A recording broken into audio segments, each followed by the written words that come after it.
Tensions जो हैं वो ईरान और इसराइल के बीच में पिछले एक हफ्ते से लगातार बढ़ती जा रही हैं। इसराइल ने लार्ज स्केल बॉम्बिंग की है ईरान के ऊपर, क्योंकि उसका कहना था कि जो तेहरान है वो न्यूक्लियर बॉम्ब बनाने के बेहद नजदीक था। हालांकि तेहरान इस बात को सिरे से नकारता है और वो कह रहा है कि जो उसके ऊपर ड्रोन अटैक्स या मिसाइल अटैक्स हो रहे हैं ये एक ह्यूमन राइट वायलेशन है।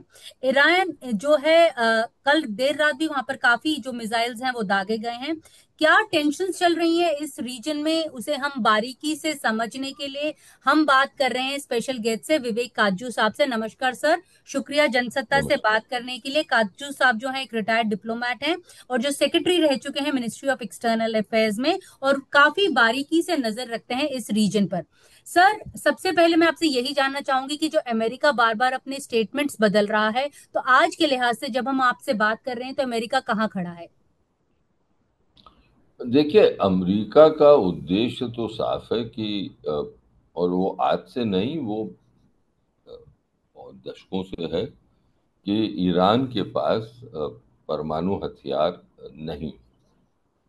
और आपको याद होगा कि राष्ट्रपति ओबामा ने भी ईरान के साथ एक समझौता किया था, जिसके तहत ईरान ने ये अग्रीमेंट कर ली थी कि वो परमाणु हथियार नहीं बनाएगा। उसने जो उसके इनरिच्ड यूरेनियम था वो उसने बाहर ईरान के बाहर भेजने के लिए तैयार हो गया था। और जो इनरिचमेंट का प्रोसेस था वो 3 से 3.5% से ज़्यादा उसने कहा था वो नहीं बनाएगा। और आईएईए के जो मॉनिटर्स हैं वो सब इनरिचमेंट की कार्रवाई को मॉनिटर करते हैं। लेकिन जब ट्रम्प साहब आए तो उन्होंने कहा कि ये डील जो है ये बेकार है, क्योंकि ये खाली 10-12 साल के लिए है। हम्म। इस डील का विरोध ईरान इसराइल ने बहुत मजबूती के साथ किया था। ये भी माना जाता है कि खाड़ी के देशों को भी ये डील पसंद नहीं आई थी। तो ट्रम्प साहब ने इस डील को रद्द कर दिया। उसके बाद बाइडेन जब आए तो फिर बातचीत ईरान और अमेरिका के बीच में और कुछ यूरोपीय देशों के बीच में शुरू हुई। लेकिन वो डील जो एक बार ट्रम्प ने हटा दी थी वो फिर से नहीं बन पाई।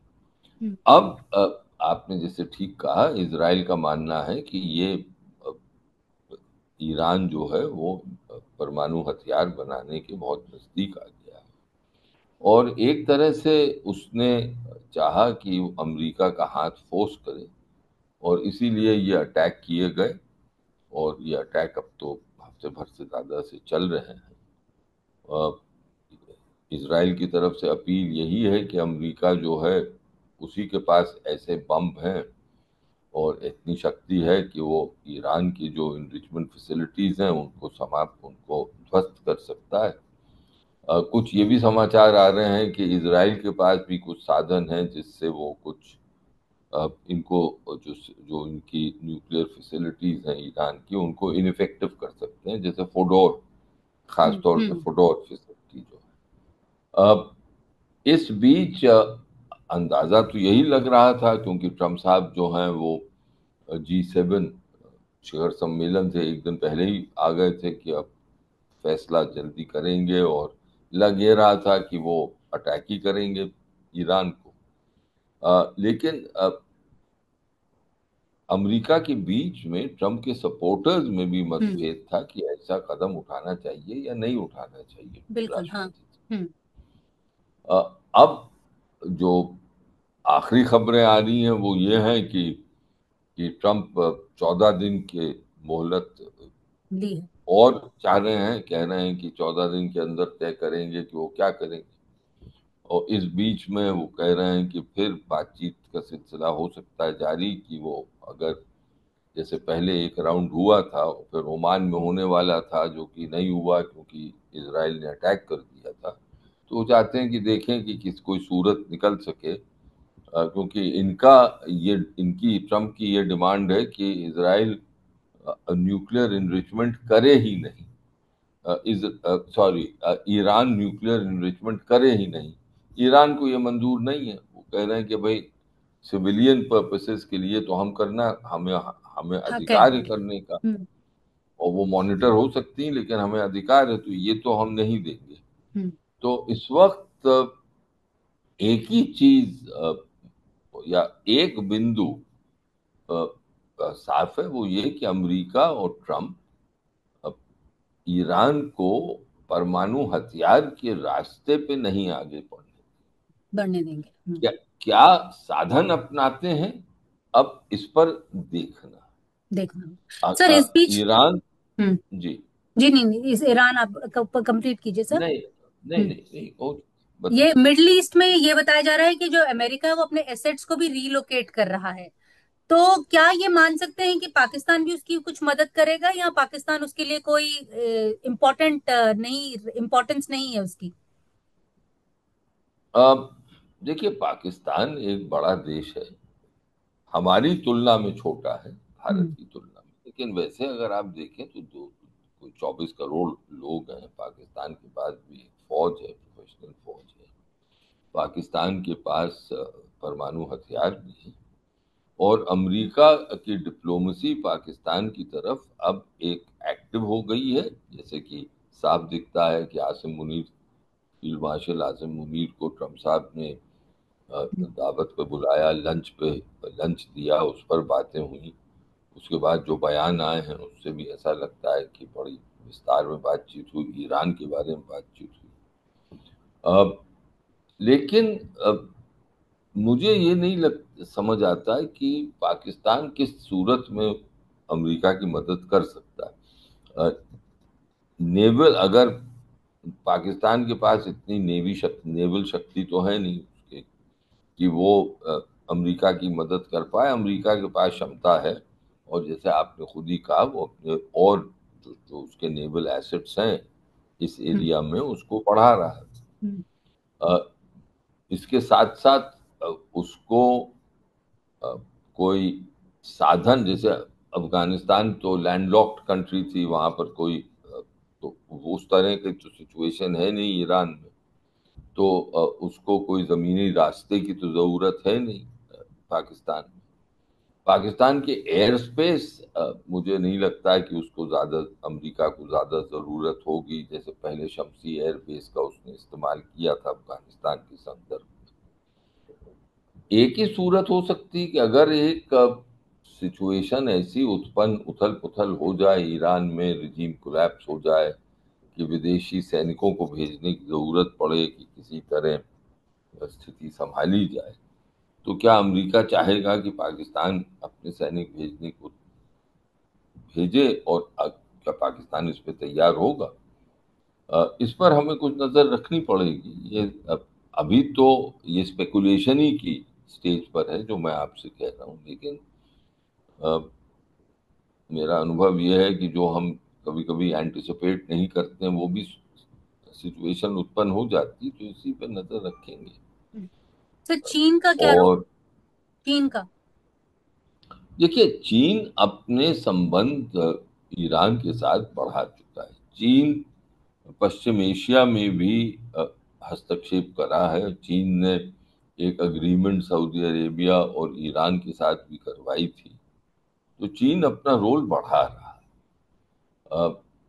चीन कुछ साल पहले शी जिनपिंग ने ईरान का दौरा किया था। उस दौरे के अंतर्गत शी जिनपिंग ने ऐलान किया था कि वो बहुत पैसा, बहुत निवेश करेंगे ईरान के एनर्जी सेक्टर में, और ईरान में आने वाले 2 दशकों में चीन के संबंध ईरान से घनिष्ठ होते जा रहे हैं। लेकिन मुझे ये लगता है कि चीन भी नहीं चाहता है कि ईरान के पास परमाणु हथियार हो। मुझे तो कोई देश दुनिया का नहीं दिखता है जो चाहे कि ईरान के पास परमाणु हथियार। तो जहां तक ये बिंदु है परमाणु हथियार का, उस पर तो सहमति है चीन की, अमेरिका के साथ रूस की भी है। लेकिन क्या साधन अपनाए जाएं इस लक्ष्य की प्राप्ति के लिए, उस पे मतभेद। जैसे चीन ने और उसके साथ साथ रूस ने भी अ, बहुत इजराइल के अटैक की निंदा की है एससीओ के तहत, जिसमें हम शामिल नहीं हुए थे उस बयान में, आपको याद होगा अभी कुछ दिन पहले हम जो एससीओ का बयान था उससे दूर हट गए थे। हमने एक्सप्लेनेशन दिया था कि, और हमने तो एक बिल्कुल न्यूट्रल, भारत ने एक न्यूट्रल पोजीशन अपनाई है इजराइल और ईरान के बीच में जो ये लड़ाई चल रही है, और हमने दोनों को राय दी है कि वो अ, लड़ाई का रास्ता छोड़ के डिप्लोमेसी का रास्ता अपनाएं और उससे अब जो अपनी मुश्किलात हैं उसको हल करने की कोशिश करें। एक और आखिरी चीज मैं आपसे कहूं कि हम चाहते हैं कि शांति रहे, शांति बहाल हो, क्योंकि हमारे इस पूरे क्षेत्र में बहुत बड़े हित हैं। खाड़ी के देशों में 90 लाख भारतीय रहते हैं, काम करते हैं, और उनकी सुरक्षा की जिम्मेदारी भारत सरकार की है। उससे ज्यादा अ, आर्थिक संबंध इन देशों के साथ बहुत हैं, राजनीतिक संबंध हैं, कूटनीतिक संबंध हैं, और सुरक्षा के क्षेत्र में, डिफेंस के क्षेत्र में भी संबंध बढ़ रहे हैं। और अब तो हमारे जो हित हैं वो तो तभी पूरे होते हैं जबकि इस पूरे क्षेत्र में शांति रहे। इसलिए जो इजराइल और ईरान के बीच में आज के दिन युद्ध चल रहा है वो हमारे हितों के लिए हानिकारक है। सर आखिरी सवाल, ये जो गुडविल मिशंस हमने बाहर भेजे थे, भारत सरकार ने भेजे थे, आपको क्या लगता है कि वो अपना एक जो मिशन है उसमें कामयाब रहे या नहीं रहे? क्योंकि कई लोगों का ये भी मानना है कि डिप्लोमेसी को लेकर भारत सरकार में क्लैरिटी नहीं है। नहीं, देखिए, हमारा अगर उद्देश्य ये था कि हम दुनिया को बताएं कि भारत एक है आतंकवाद के विषय में, और हर भारतीय को अब पाकिस्तान का आतंकवाद कबूल नहीं है, और हर भारतीय सरकार के साथ है, हर राजनीतिक वर्ग में पूर्ण एकता है कि वह अगर पाकिस्तान से आतंकवाद का मुकाबला करेगा, और अगर जरूरत पड़े, जैसे पड़ी है अभी, तो वो आतंकवाद का जवाब फौजी कार्रवाई से देगा। हम फोर्स का इस्तेमाल करना, ताकत का इस्तेमाल करने से परहेज नहीं करेंगे, जैसे कि अ, कई दशकों तक हमने किया, वो अब हम नहीं करेंगे।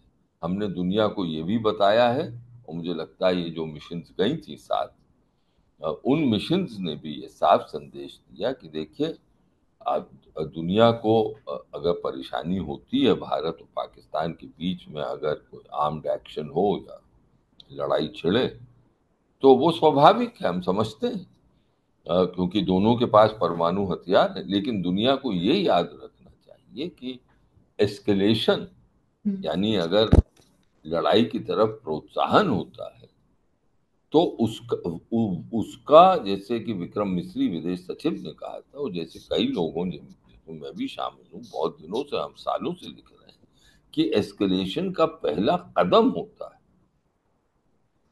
आतंकवाद। अगर आतंकवाद ना हो तो फिर लड़ाई का सवाल ही नहीं हो। जहां लड़ाई का सवाल नहीं, तो वहां एस्केलेशन नहीं हो। तो दुनिया को हम ये संदेश दे रहे हैं कि हमने दिया है इन मिशंस के जरिए कि देखिए, अगर अब आप परेशान हैं, तो फिर आपका एनालिसिस, विश्लेषण ठीक होना चाहिए, और आपको उस विश्लेषण के जरिए इस नतीजे पे पहुंचना चाहिए कि इसकी जड़, भारत और पाकिस्तान की मुश्किलात की जड़ जो है वो पाकिस्तान का आतंकवाद में। इसलिए जो पाकिस्तान आतंकवाद का सिलसिला चालू रखे है 35 साल से, उसको बंद करे। अगर वो बंद नहीं करेगा, तो भारत की इच्छा शक्ति है, भारत में पूर्ण इच्छा शक्ति, कि हम इसको बर्दाश्त नहीं करेंगे, और हमें जो कदम उठाना है, चाहे सैन्य कार्रवाई से के ही जरिए, तो हम वो कार्रवाई करेंगे, जैसे हमने दिखाया। थैंक यू सर, ये समझाने के लिए कि क्या डायनेमिक्स रहे हैं इस रीजन के। Thank you so much sir, Jansatta से बात करने के लिए। नमस्कार। Thank you sir. नमस्कार।